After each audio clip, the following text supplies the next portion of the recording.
second. There we go. As people join in, we'll welcome them, but let's go ahead. Now we have to behave ourselves. Okay. Thank you, and good to see you all. Hey, Co, how you doing? We're doing good. We're still getting warmed up from that cold service, and I'm sure Pam is still frozen. It's a little blustery. You are from Canada. You can take the cold. It's a different cold. This is a damp cold. The dry cold of the northern Canadian. Yeah, I know the difference. Different. Yeah. When I moved to Iowa, when I was first teaching, 40 below and the sun's out and not a cloud in the sky, and I just went to work, and but when I get back to California, it gets very damp in the winter sometimes, and I couldn't put on enough clothing. Yeah, it was amazing. Yeah. Well, shall we open with prayer and then dive into the last chapter of the book? Sure. The Lord be with you. And also with you. Also with you. Good and gracious God, you call us again together this morning to hear words of wisdom. Where we so often are divided, your Spirit calls us together. Where we see differences, you tell us to see similarities and see you in each person we meet. Lord, help us to be challenged by you, to be changed by you, so that we can be united in you. In Jesus Christ. Amen. Amen. So who's going to start this morning? Well, I know you're going to start, aren't you? Well, I'll jump in. Good to be with you again. Rick Rouse, co-author with Paul in the book. And I understand you've had a good few weeks going through the book. And I wanted to just say before we dive into chapter 7, don't forget to look at the epilogue, which follows. Just a little factoid, the manuscript was turned into the publisher in the fall of 2019. And we all know what happened in the spring of 2020 with the pandemic and then Black Lives Matter over the summer. And so the publisher contacted us and said, I think you have a little more work to do. Could you add another section to bring this up to speed and make it as contemporary and current as possible? So that's what we did. We added that epilogue, which I think has some really good thoughts to share, and it kind of wraps the whole book together.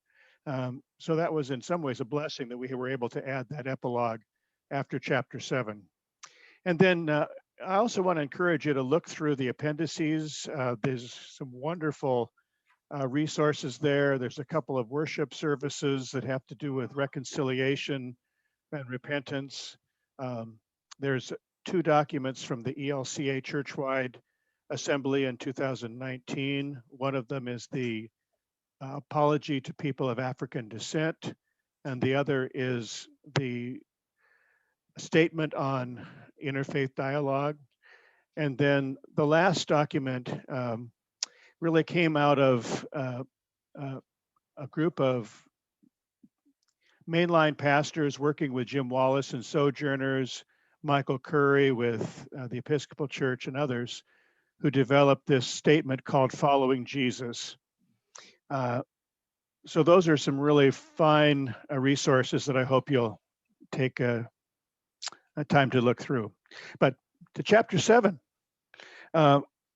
we had, as you know, been on a journey through these past 6 chapters, and we come to now the point where we're saying, okay, now how do we move forward? What are some ways that we can embrace, kind of get our heads around to help us move forward as a nation to bridge the divide that currently exists between the political, religious, and racial divide in this country? How can we somehow bring people together and reclaim a more just and civil society?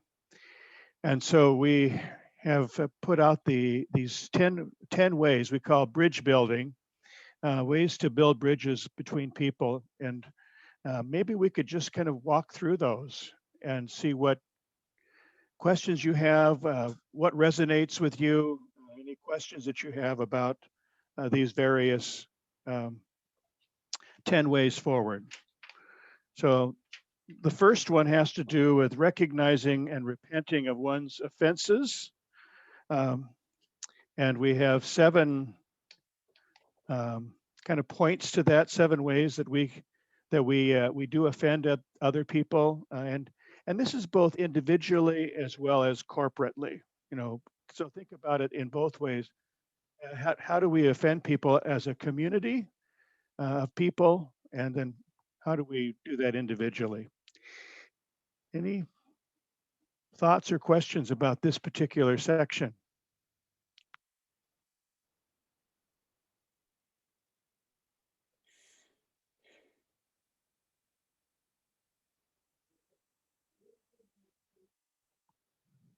There's so much there.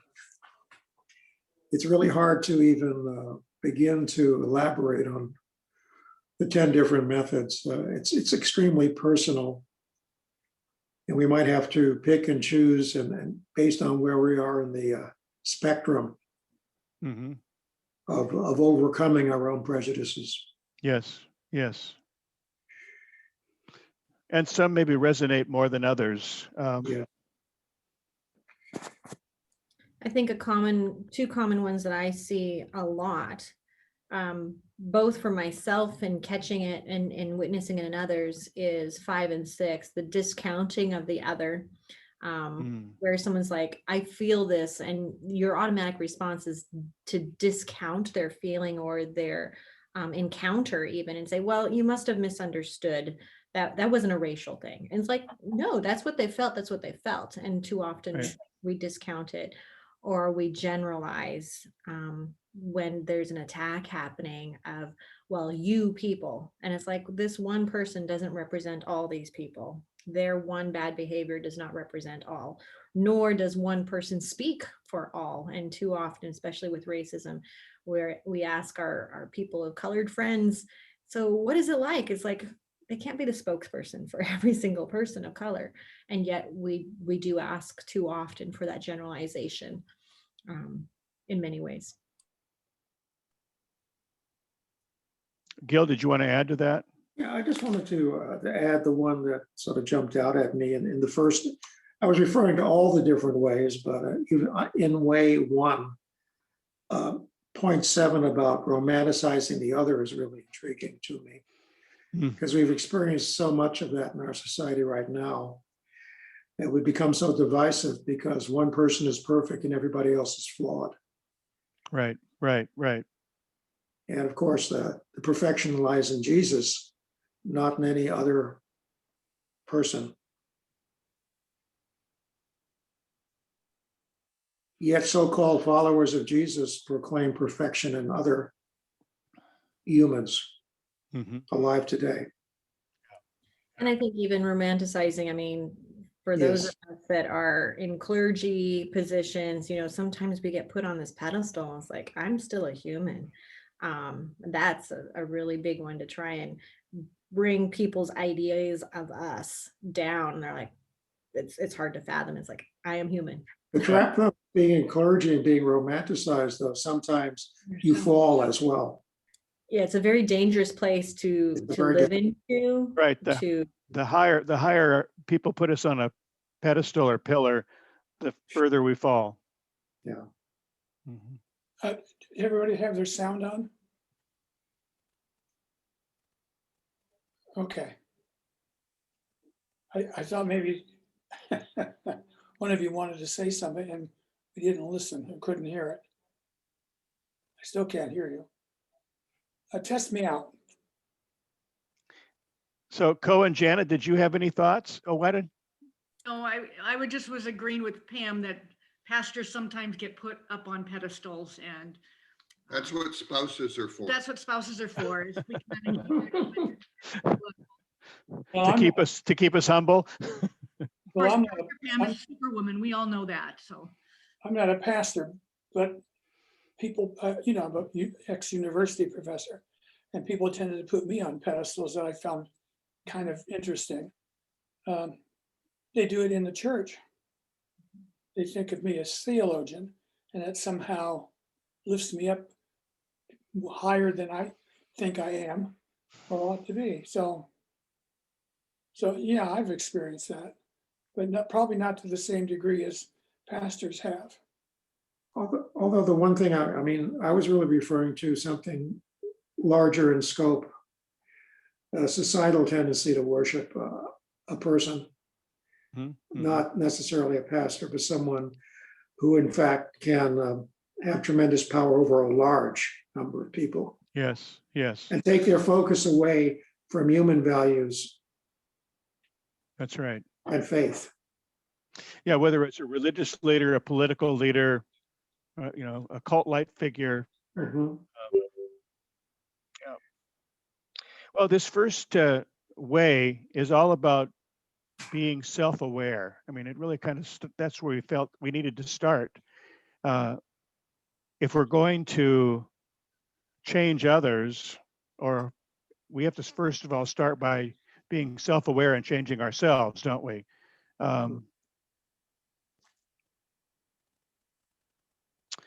So moving on maybe to just way number 2, standing in solidarity with the oppressed. What resonated with you about that section?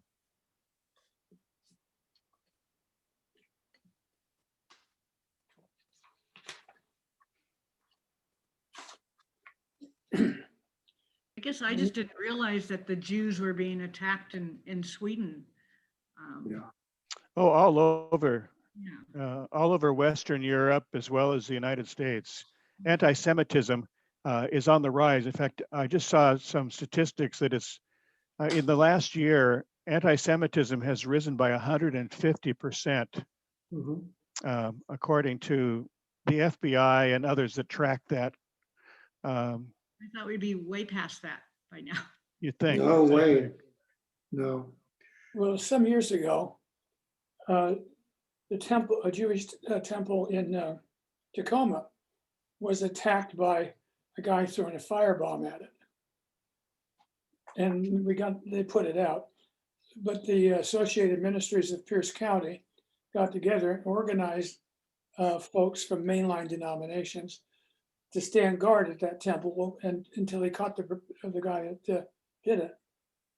And we helped repair it and stuff like that.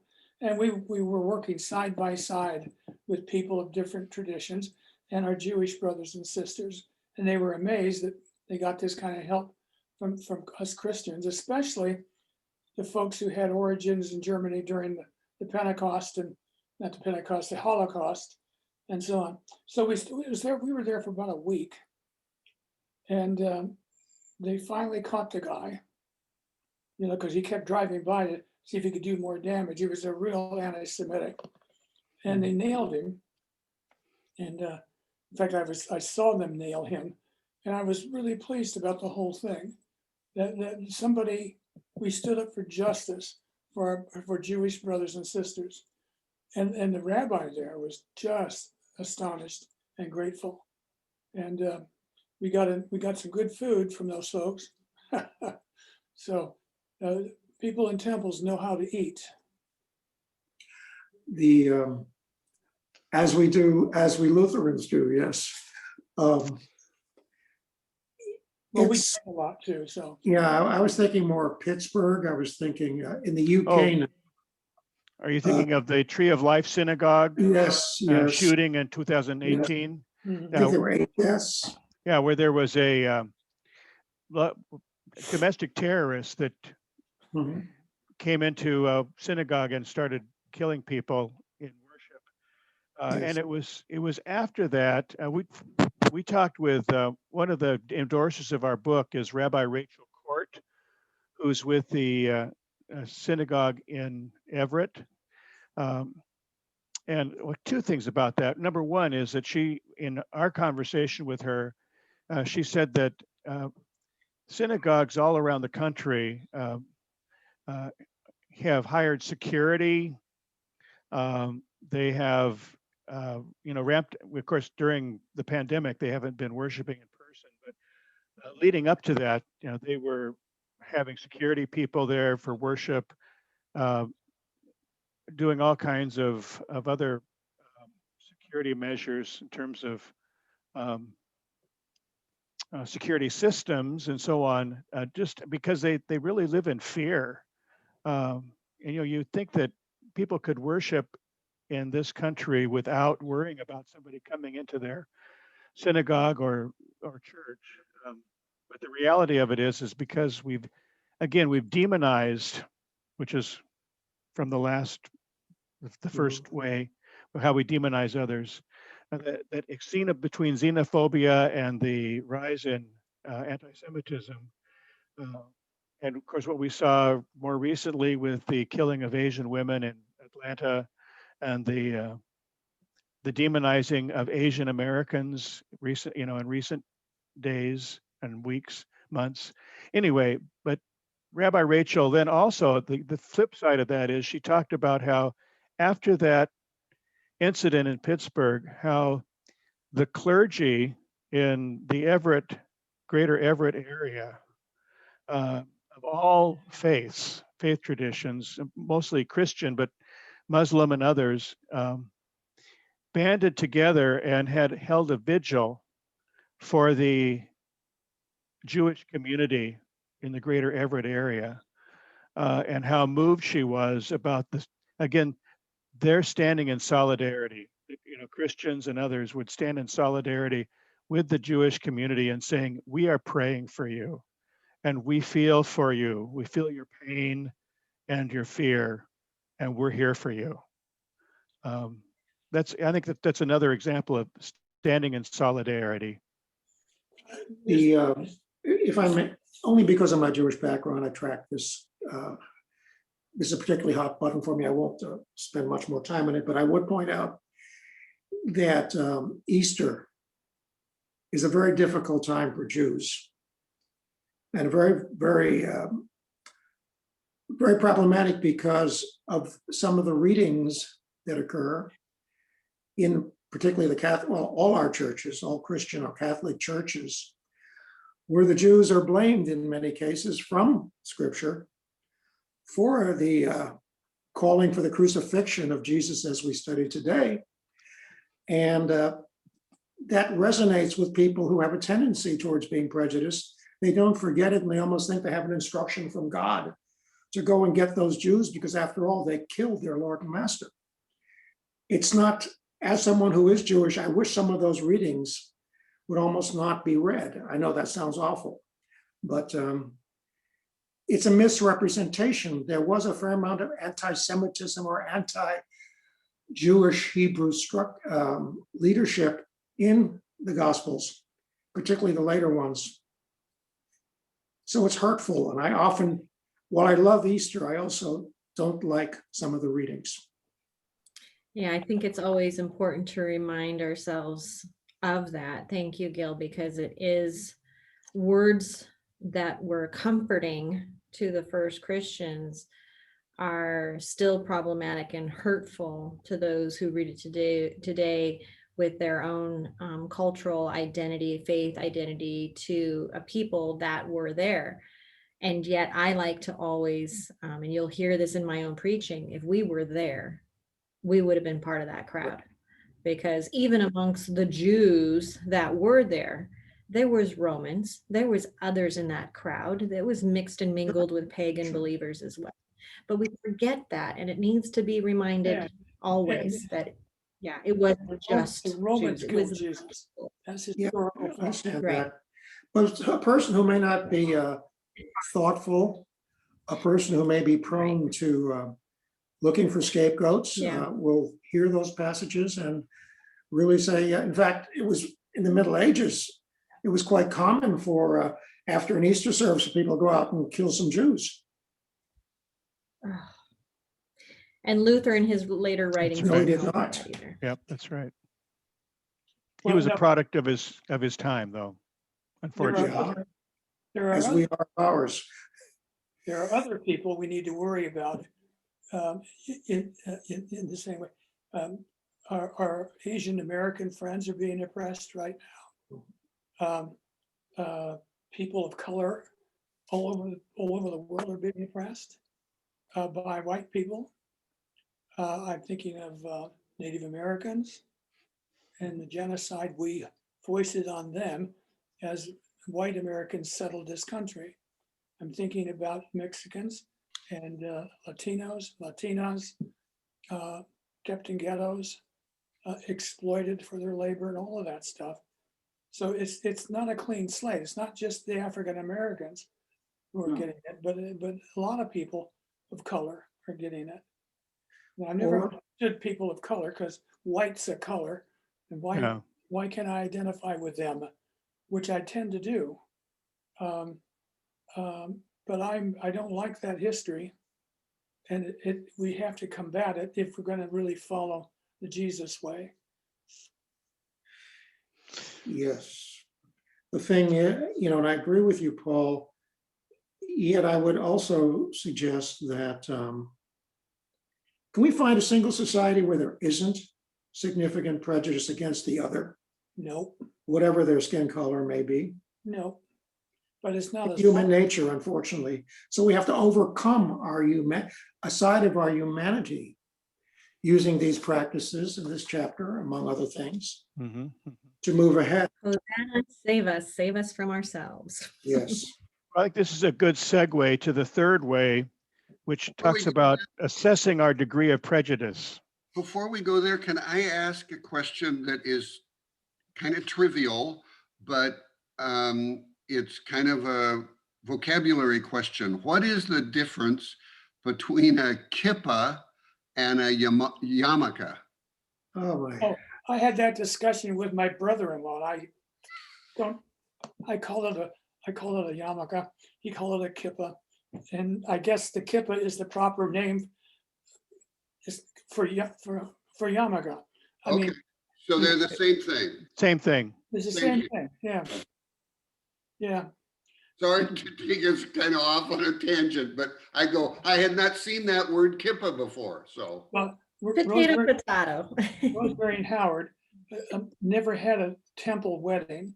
They had a civil wedding. So in their 40th anniversary, they decided to have a big wedding in their temple. And we were all invited. I was invited to read some of the scripture, a passage from, in fact, it was from the Beatitudes in Hebrew. So I get to do it. And I had to wear this yarmulke. And I still have it. It's on my mantle in my fireplace. And it was more fun than a rock fight in the parking lot because these folks know how to celebrate. I mean, they really do. And that was one of the most important times that I've ever experienced.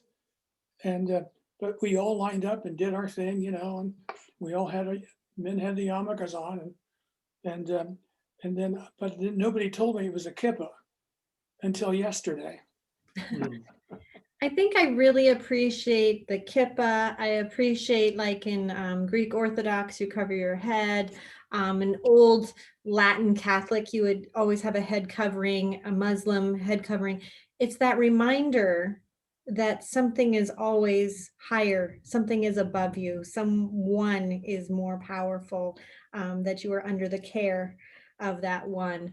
I wonder what that would do for Christianity, of the Protestant movement, to be reminded physically that there is one that is above us and yet caring for us, a tangible way. Now, don't Greek Orthodox and Roman Catholic clergy, I believe they wear a little hat.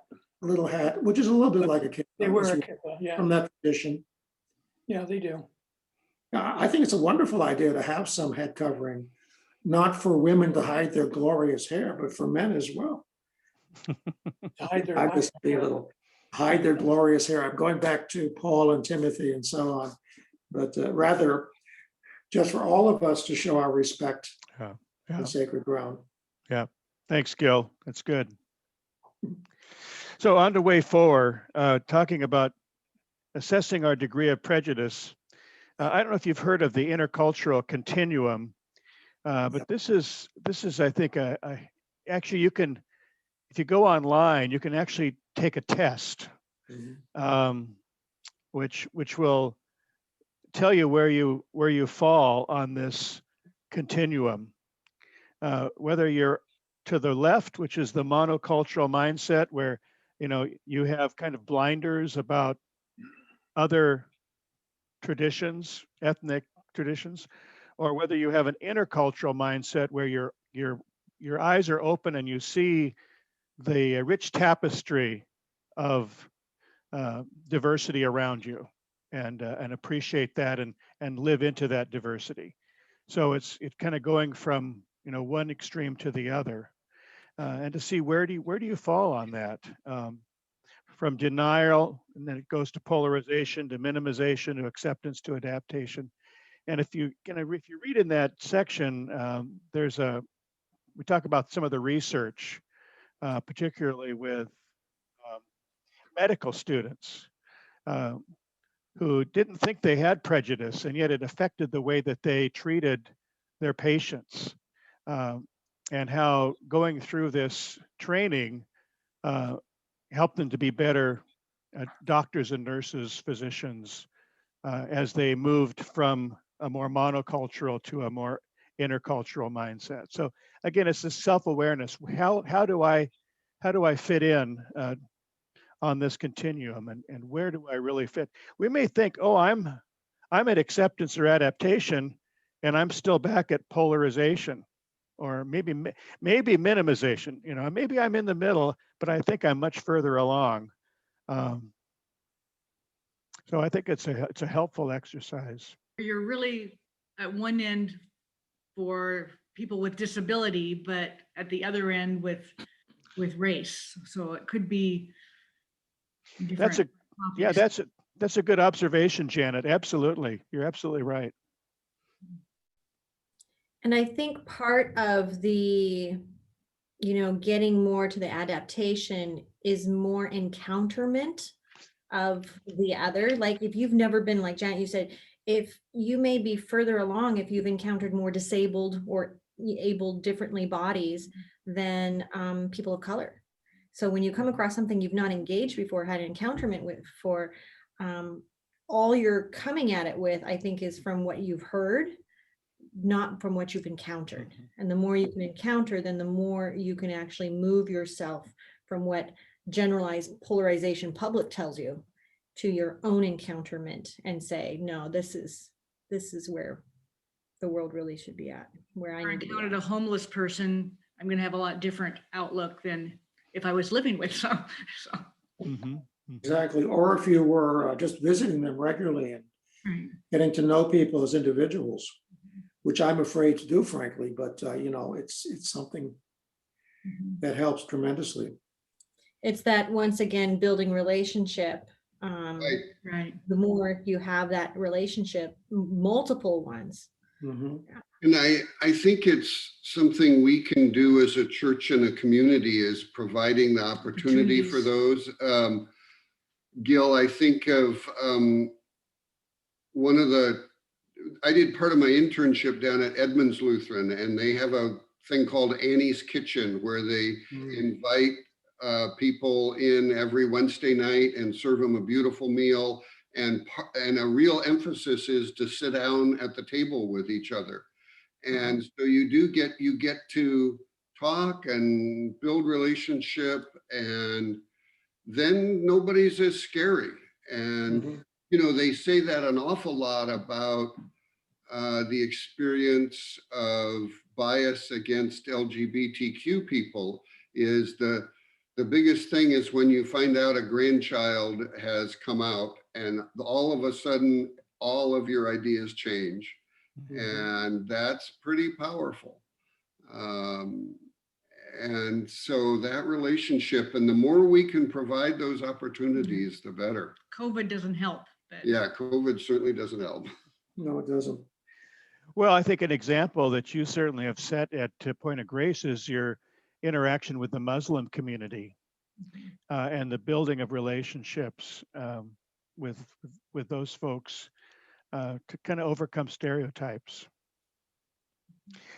which is a good segue to way number 5, which is about building relationships. You And to devil, talk- you devil, you knew that was coming. well, I'm just picking up on what you're talking about here. But about storytelling, sharing stories with one another, and oftentimes coming together around a meal. There are in fact, it's interesting that in the Midwest, there are intentional groups, particularly in Minnesota, um, where part of this chapter, this section comes from um, talking with people back in Minnesota that are engaged in interfaith dialogue, where there are Lutheran communities that are inviting Muslim communities, Jewish communities, other ethnic groups to come together for a meal and to share stories. And in this particular section, we lifted up what I call some guidelines for sharing using the word respect. And this actually comes from Eric Law. We cite his book. This isn't something that we thought of. It's something from Eric Law, who does a lot of work with diversity. And so I think it's just a really nice way of saying, here's some guidelines for how we would approach each other in sharing our stories, sharing our experiences. How do we listen to one another? Not too long ago, I was doing some consulting work with First Lutheran in Bothell, and for a while they were hosting a Chinese Lutheran mission congregation, and the Chinese congregation invited their hosts, the Lutheran church there, the congregation, to meet them for a meal. And so we had a meal together, and they started out by having us sit one-on-one, do a what kind of one-on-one, and having each person share their story. But then, and you've probably been in these kinds of dyads where then after this, you learn about one another, then you become that person and you tell the other person's story. So it really invites you to listen very carefully, because you're going to be then repeating what the other person is sharing. But I think it was and then there were some other questions that we talked about, and it was really a great way for these two groups to get to know one another and to begin building relationships. I'm trying to remember the organization within the synod right now. I think it's called Liven or Livin, Deepen, but it's David Hahn leads it, and it's that same idea of listening intently in relationship, repeating what the other has said. One of the things that I've found most meaningful is open prompts when you're in a group. And we had this for Bishop's retreat a couple springs ago. And her name was Christina Johnson, if I'm remembering correctly, from Chicago, Lutheran pastor. Sort of like if you've ever listened to The Moth. Have you ever listened to that podcast, The Moth, on NPR? But it's a 5-minute, usually 5 to 7 minute, where somebody has a prompt. And then from there, they share their story. I felt most scared when. Mm-hmm. And then you continue the rest of the story for you. I was most surprised when. And when you're in a group setting like that of people, like I want to do this for council retreat, when you're given that prompt and you allow another person to share, then you hear what is something that's really sometimes never spoken of, that's intimate to them on, I struggle with scripture most when, or empathy when, but that open prompt can really lead to some storytelling. Mm-hmm. Nice. being somewhat of a curmudgeon, I look at the respect guidelines, which we use in our council. And what I think is lacking for the council and for most of us, most of the time, I'll speak actually for, I can only speak for myself, is understanding, digging into what those different aspects really mean and how we really behave them out. So I love guidelines. I love these acronyms and such, but at the same time, this is a great framework to work from and go Right. deep. That's right. Yeah, that's right. It's just a framework, a starting point. And I just want to say the next way 6 is kind of a dovetail to 5 and 6 go together very nicely, because it just talks more detail about interfaith conversation and and there's some ground rules there as well, about how to practice table fellowship with different faith traditions.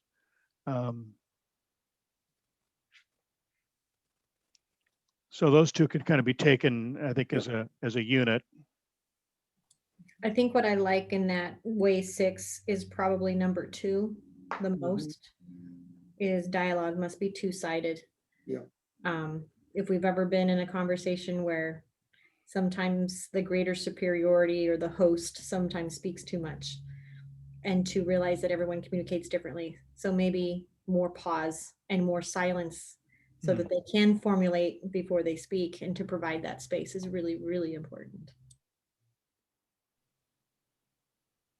Thank you.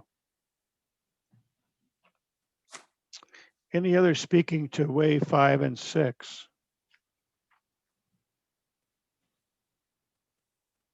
Well, Pastor Pam mentioned this synod group, and there was a presentation a couple of weeks ago where sponsored by that group, where I think 5 or 6 people were invited to share a little bit of their story, and they were all people who would be in the, what would be not the dominant caste of society. And so we had, a person of color and an LGBTQ person and others, and they were just kind of telling their stories, and that's so powerful to hear. And we often say, you can't deny another person's story. You can't say that didn't happen to you. So it is powerful, and I think the more we do that, the better. And getting to know people, it's fun. That was sponsored by our diversity committee of the synod, and was last Sunday night. Right. And Terry Kylo was the one who moderated that. Yeah, it was very, very good. I was there. Thank you for mentioning that. I thought that was very well done. Helping us to get to know the diversity of our synod, and to celebrate the richness of that diversity. Yeah, I'm very proud of Terry. He was one of my students. I might just add, I was hosting a kind of a 3-session series called The Faith We Share for our adult education online series at Our Saviors these past 3 Sundays. And we had to start off with an imam, and then Rabbi Rachel Court was the second speaker, and then Terry Kylo was the third speaker, and he kind of brought it all together as in his role as director of Paths for Understanding. And those 3 sessions are available on our YouTube channel at Our Saviors. You can go to our Saviors website if you're interested in checking out those 3 sessions. Great. But that's another way of building understanding, to invite people from other traditions to come and share their tradition with you. I do appreciate and like the idea of doing it around meal too. There's a book that I keep dropping. and letting people borrow. It's by Sarah Miles. It's called Take This Bread, I think it's called. And how she started this food bank in the inner city, but it was around the communion meal. Literally, they would come and gather and eat food, and just like you would at your supper table. And in the middle of the meal, you know, she'd take bread and she'd break it and give thanks, just like we do at communion. And then they'd continue on with their conversations and the rest of the jubilant conversation. And then at the end of the meal, she would take the cup. And so it fits with the dynamic of the actual Last Supper. When we read it, you know, it wasn't back to back. It was at the end of the meal, the cup was raised. And yes, we could coordinate that with Passover or Seder or whatever, but that they lived that in community. And that became the source at more were fed by in a literal food bank then is, yeah, anytime you gather around food, it's when you get teenagers to talk too. I think another thing the Lutheran Church does particularly well is helping refugee immigrant families. And sometimes the gift you give them in supporting them is more than paid back by the experience you gain in getting to know them, understanding their situation, and gaining deep respect for their strength and integrity. Absolutely. Thanks, Gil. Again, it's that building of relationships, isn't it? People we'd never expect to meet or have much to do with, who suddenly become significant others in our lives. That's right. That's right. We have about 15 minutes left, so I'm kind of trying to move us along a little bit. Chapter way 7 has to do with getting to know our community, and I think that's pretty self-explanatory. I don't know if there's anything that in that section you wanted to lift up. I think the only thing I'd lift up under that is the idea of assimilation. I've seen this, I've encountered this, and it deeply saddens me that when, like, refugees come to America, there's this idea of they need to let go of everything from their past and their culture and become American. And yet we're such a much more beautiful country with diversity. And yet I know there's those loud voices of, well, you moved here, you should be like us. And it's like, no, still celebrate. I think for us to encourage cultural celebration is really important. I think not to try to assimilate. It's sad. Yeah. Well, that's why the 4 outcomes that are mentioned here, and again, it dovetails with Gil's comment about refugees and our expectation. The 4 outcomes: assimilation, which many Americans think, oh, you're just going to be assimilated into our culture and give up yours.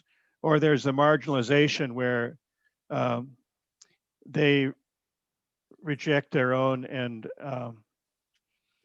just simply become.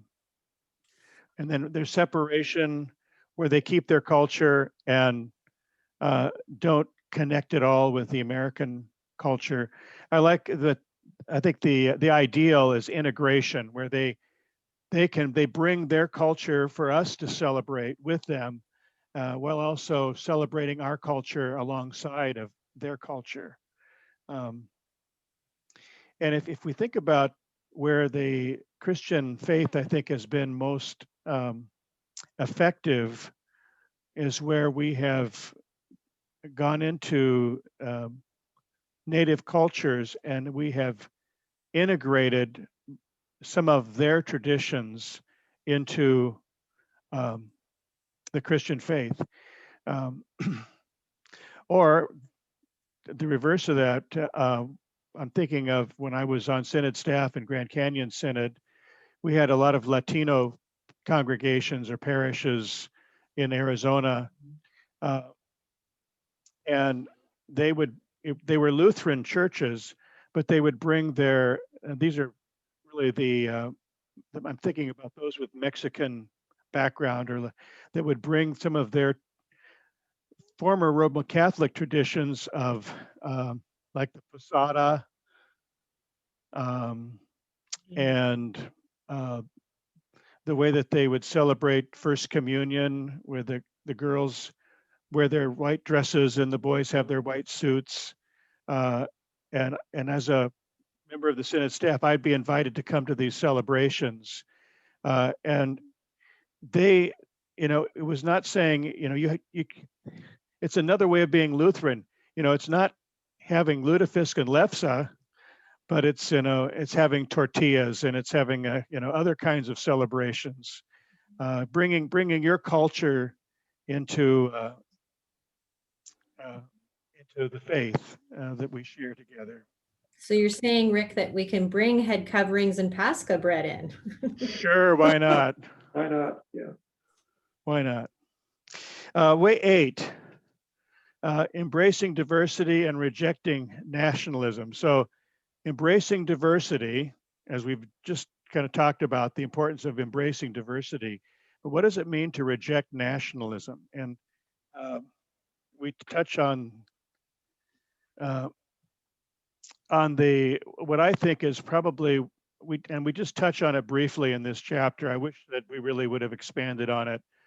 But what I think has become one of the most dangerous threats to both democracy and to Christianity in America, and that is what's called the Christian nationalist movement, Right.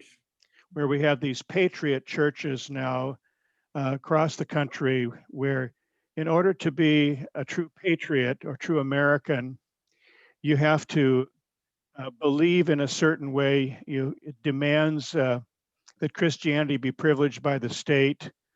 It enables white supremacy. It says if you don't think a certain way, you're not a true patriot.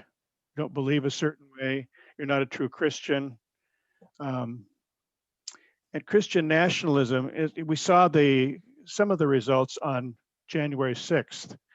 The conflation of patriotism and religion, when they were waving flags that said Jesus 2020, which used a kind of a model with the Trump flags, and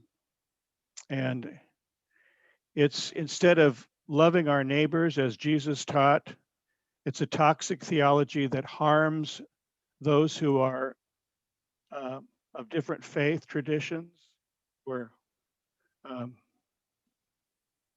not in line with a certain political ideology. There is a resource, and we mentioned it briefly, but if you would go to the website is christiansagainstchristiannationalism.org. christiansagainstchristiannationalism.org. There's all kinds of resources. And it's interesting that this organization was started by the American Baptist Church in end of 2018, early 2019, because they saw the danger that was happening, particularly with the religious right. And there's a couple of webinars that are on the website that you can, there's a whole, actually kind of I think eight session course, but there's also a couple of webinars. And the one that I attended was with Bishop Michael Curry from the Episcopal Church, and presiding Bishop Elizabeth Eaton. And they were talking about, from a theological point of view, how dangerous this movement is to our church as well as to our country. And Pam, I don't know if you've gone on the ELCA clergy website, but I've been seeing a lot of postings about some of our pastors who are getting just beaten up over this whole topic. I've been seeing that too. And I mean, I find it fascinating. I mean, it is fascinating in a sense how the snowball keeps growing, and how do you break it down? But the Christians Against Christian Nationalism, that goes all the way back to, what we were talking about in the beginning, that a leader gets put on a pedestal so high, they become a Messiah, they become a savior, to the detriment of who is our God. Well, yes, I mean, and Elizabeth Eaton talks about how it violates the first and second commandments. Mhm. It's who do we worship? Do we worship Jesus? Or do we worship the flag and the president? So I mean, it's something that has become well, and there's several books out. I've read two of them, and I have two more books that are going to be delivered today, because I'm going to do a 2-session course on Christian nationalism for our saviors, the end of May. And it's such a critical issue, but one of the uh, frightening things about it in some of the research that's been done is that 50% of the country, as they've done this research now, 50% of the country buys into the tenets of Christian nationalism. That's really scary when you think about it. And that's why in many of our congregations, they can be very devout Lutherans, but if they buy into this Christian nationalism, it causes all kinds of conflict. Gil, I see your hand up. Yeah, I just, from a broader context, I'm thinking of Bonhoeffer and Yes, Germany. yes, I'm yes. thinking of how Hitler basically took over the Lutheran Church and other churches in Germany and basically replaced scripture with Mein Kampf. That's right. That's a form of Christian nationalism that was devastating. I'm thinking of Absolutely. Russia right Absolutely. now and Putin and his relationship with the Russian Orthodox Church and how the church has become a tool of the state. It's not only in this country, it's a global phenomenon.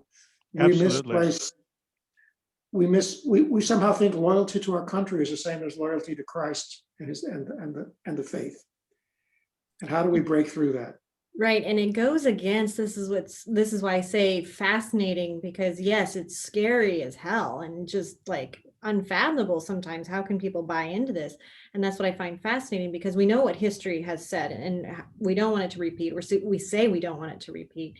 And yet you can watch this happen in these stages of the generalization, the discrimination, the polarization happening. And then we're in this stage now of like persecution, and we see groups being targeted, and it's like, so the next step is what?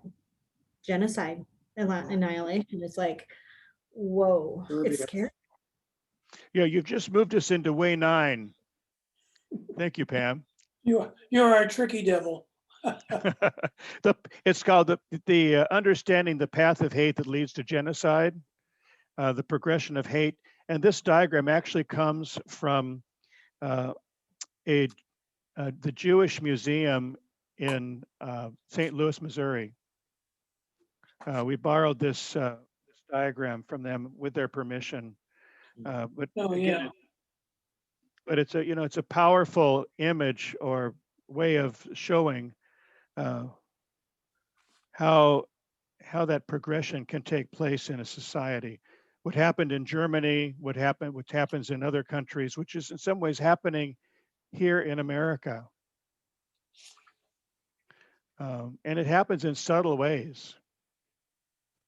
Like doing unwarranted and unauthorized hysterectomies on migrants coming into the care facilities on our border. That's a form, to me, a form of exterminating any future generation. Absolutely. Absolutely. Anything else about way 9? We have 2 minutes. Just how do you put the spoke in the, stop that progression? Spoke in the wheel, yeah, from Bonhoeffer. How do we stop that? I think it's by Well, what we're trying to do with this book, getting the word out by educating people, by having rallies, classes, writing our Congress people. I think being proactive in working for justice and peace, And, helping and, help and that's a process that doesn't have an end. Right. just for helping Correct. people wake up and see what's going on. But It's just like what's happening right now with the voter suppression Yeah. across this country. It's just How can they do um, that? They can't really- undemocratic, where they're trying to limit the number of people that can vote. 45 states right now are looking at severe voter suppression bills that are, it's just scary.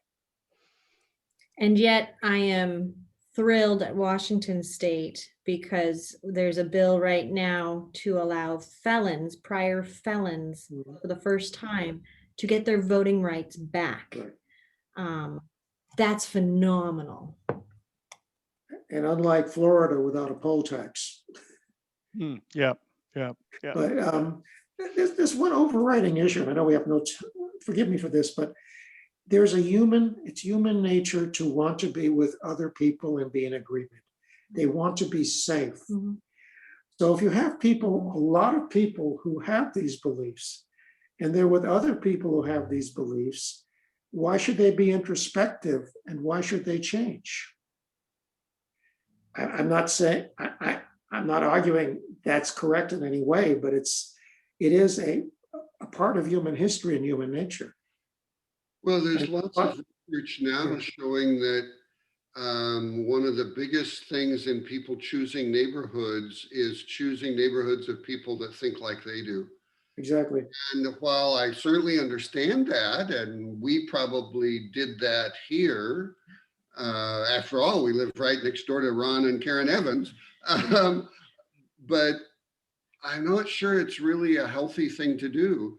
It isn't. And another person from church told me about a relative that moved to Florida and now say they are so glad to be out of that liberal demonic state of Washington.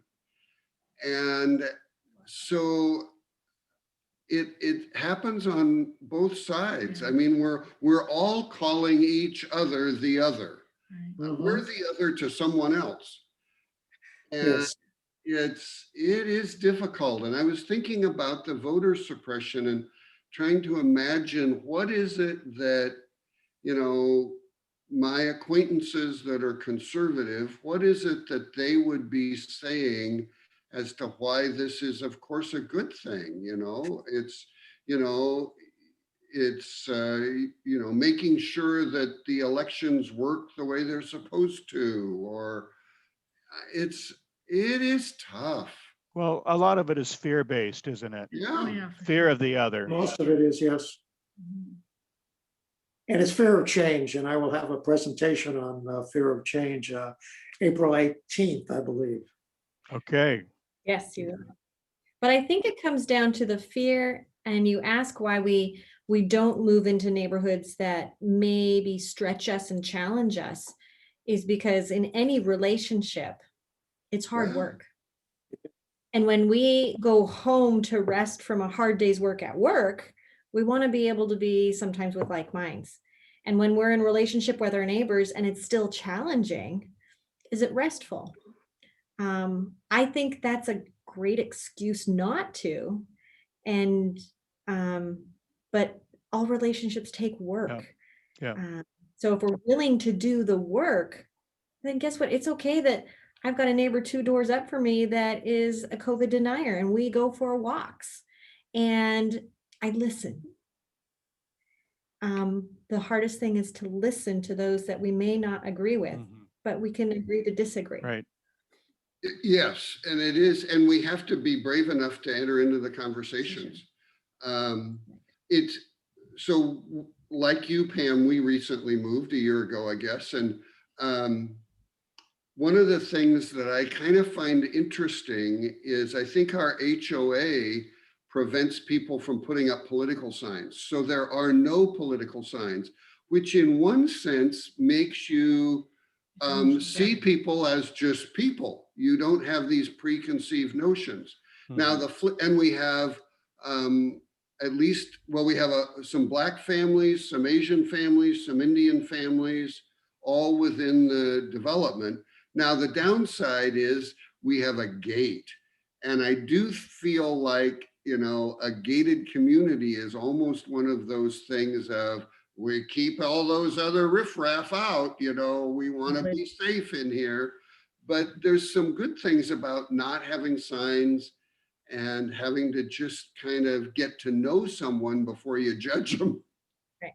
Just don't look at their bumper stickers. Well, yeah. Most of them actually, I haven't seen many bumper stickers either. Interesting point.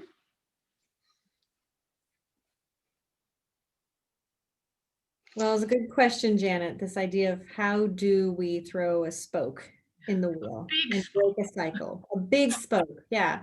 And maybe it's not a big spoke. It's the little. I'm impatient. I want it to stop.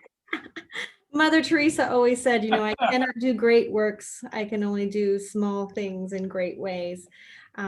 Maybe one of those small things in great ways is continually speaking to something when we see and we hear something wrong, that we don't not speak out of fear or judgment of the neighbor, but we actually speak to it and name it and call it out again and again and again. That's that small spoke that eventually makes a bigger and bigger and bigger hole in the wheel. I hope and I pray. And I think that 10th way also gives us a clue, is that we never stop loving Right. and caring for the neighbor, regardless of their attitude, their political point of view, their religion. We never stop loving. We never stop caring for the neighbor. Love will win, always. We can never really know what drove them to the different position than we have. We can't really see their soul. That's not our gift. And we certainly can't judge them. That's right. And So a we have lot of it, love. where you happen to grow up and environment, and Your books you've read, and we lived for, well, Janet, I guess I lived there maybe a year or two more than Janet did. But I worked in Central Washington in Ephrata for 4 years. Very small, very conservative Republican area. And I remember when we moved back to Bothell, kind of shaking my head and thinking, why did I go along with all that stuff in Ephrata? You know, it was like, well, that was the way everybody thought, and that was what you heard, and that was what all the talk was. And you begin to fit into that mold, and then you kind of wake up and you go, huh, that's interesting. How did I get there?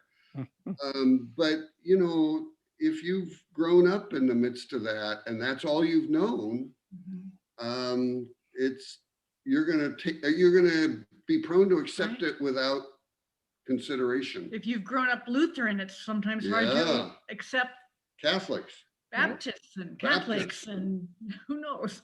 It's that encounterment again, right? Right. The more we have relationship with the other, and Rick says, the more we love, the more we continue the cycle of, oh, I got to meet this person. Now let me try a new person and a new person. We build these encounterments. So we should reach out and build relationships with people in the Missouri Synod. Yeah. Why They not? may not like me. No, I'm just kidding. Of course, we We have Christians. great friends in We have Missouri. great friends that are Missouri When we've Synod got 'em pastors. A little more liberal. Yeah. Well, I want to be able to conclude our time together and be kind to our presenters. Thank you, Rick. Thank you. Yeah, Paul. it was great. A good book. Wonderful book. Way to put And that spoke Thank in the you. wheel. Thank you. Thank you so much. we'll continue to push this to, at least I will continue to push this to my friends on both sides of the line, because I think it is about mending what damage has already been done and how we can reverse it and build new ways going forward. Thank you all. Thank you all. Well, thanks for the opportunity, and thank you, Paul. You too, Rick. You take care. We got to get together at Starbucks. soon. Absolutely. And Blessings on your Holy Week. Blessings on your East. You too. thank you. Yeah, Pam, take a deep breath. Stay Good to be with you all. Take All care. right. Blessings. Bye-bye. Bye-bye.